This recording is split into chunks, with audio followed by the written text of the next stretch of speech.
Shalom Aleichem, everybody. Hope all is well. Today I want to speak about a beautiful concept that I learned from a mimer of the Rebbe Rashab. It's a common concept, but it's beautiful in the way the Rebbe Rashab goes into it, and I want to share with you all. So, a person's good deeds that he does in this world is compared to his offspring. It is actually called his offspring. And a person's masim tovim is his toldos, are his descendants. Torah and mitzvahs and good deeds are a person's descendants, a person's children. Why? Because just like when a person in this world passes away, what does a person leave behind when they pass away? They don't take their money with them. They don't take their fame with them to the next world. They don't take their fortune. They take their children. What's the imprint they leave on the world is their children. Their money, they don't really, their money's not a living being.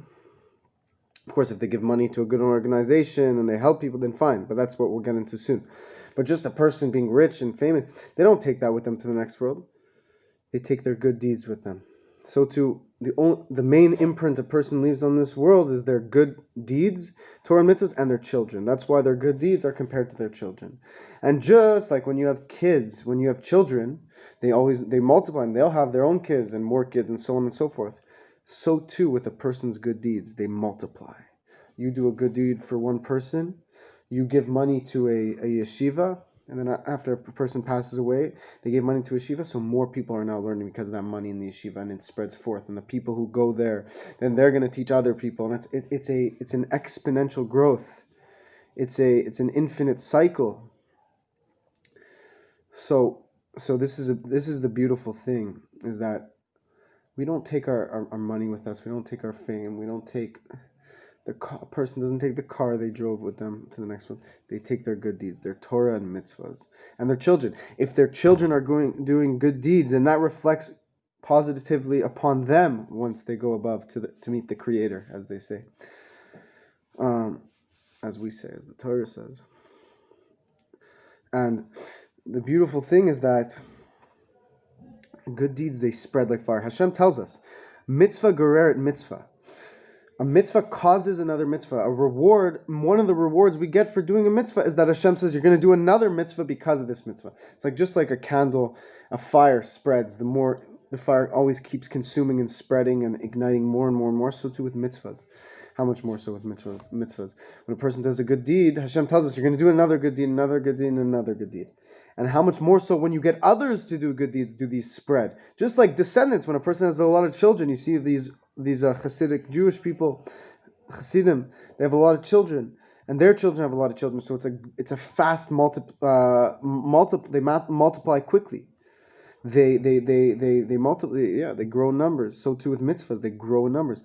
If you get 10 people to do mitzvahs, then now these 10 people who just did a mitzvah, Hashem promises they're going to do more mitzvahs and more and more and more. So never say to yourself, "Oh, I'm only doing one mitzvah," because one mitzvah unlocks a whole new world. It's the opening piece to a lifetime of mitzvahs. So too, how much more so when you help another person do a mitzvah, then they're going to do infinite more mitzvahs because of this. And then so on and so forth. They're going to help others, and it spreads like fire. So that's why a person should always think about the magnitude of mitzvahs when doing a mitzvah, and not to be so zoomed in on just this particular moment. Even though we have to be in the moment we do a mitzvah and appreciate this specific mitzvah, but not to be only zoomed in on this single moment and to take ourselves away from the big picture. So remember, there's a mission here, a big picture, and that this one mitzvah is the next piece to the entire puzzle. And so also another interesting thing is a person doing a mitzvah could be that if you do a mitzvah, you can inspire somebody in your family without even being with them. Inspire another Jew, another family member, another person in the world, a righteous Gentile, because all of our neshamas are part of Adam Rishon's neshama.